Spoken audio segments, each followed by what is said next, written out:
يا أيها الناس كلوا مما في الأرض حلالا طيبا ولا تتبعوا خطوات الشيطان إنه لكم عدو مبين. إنما يأمركم بالسوء والفحشاء وأن تقولوا على الله ما لا تعلمون. وإذا قيل لهم اتبعوا ما أنزل الله قالوا بل نتبع ما ألفينا عليه آباءنا أولو كان آباؤهم لا يعقلون شيئا ولا يهتدون.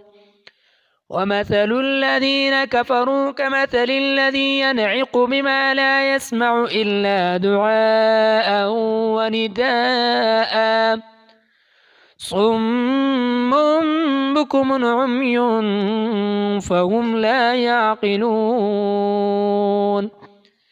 يا أيها الذين آمنوا كلوا من طيبات ما رزقناكم واشكروا لله إن كنتم إياه تعبدون.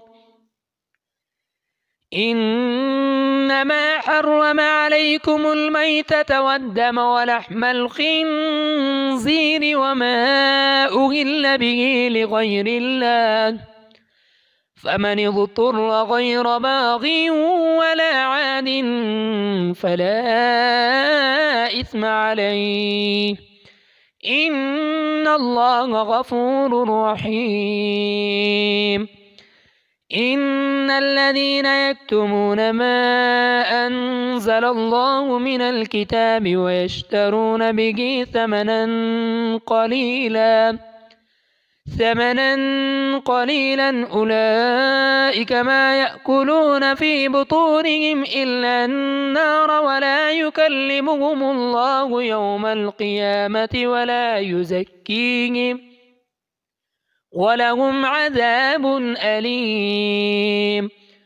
أولئك الذين اشتروا الضلالة بالهدى والعذاب بالمغفرة فما أصبرهم على النار ذلك بأن الله نزل الكتاب بالحق وإن الذين اختلفوا في الكتاب لفي شقاق بعيد.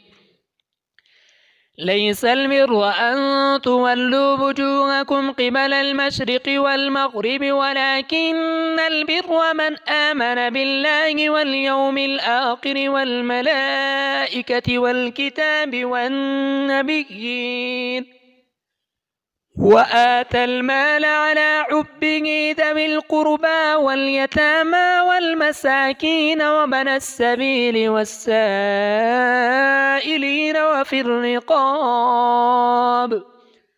وأقام الصلاة وآتى الزكاة والموفون بعهدهم إذا عاهدوا والصابرين في البأساء والضراء وحين البأس أولئك الذين صدقوا وأولئك هم المتقون.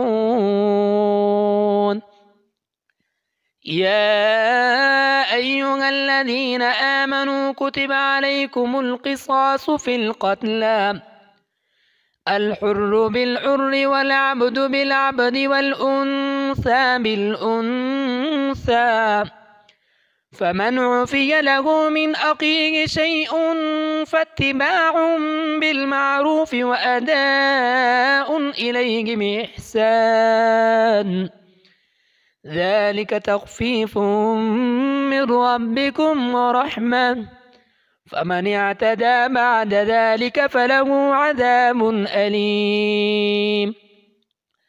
ولكم في القصاص حياة يا أولي الألباب لعلكم تتقون. كتب عليكم إذا حضر أحدكم الموت إن ترك خيرا الوصية للوالدين والأقربين بالمعروف حقا على المتقين فمن بدله بعدما سمعه فإنما إثمه على الذين يبدلونه إن الله سميع عليم فمن خاف من موص جنفا أو إثما فأصلح بينهم فلا إثم عليه إن الله غفور رحيم.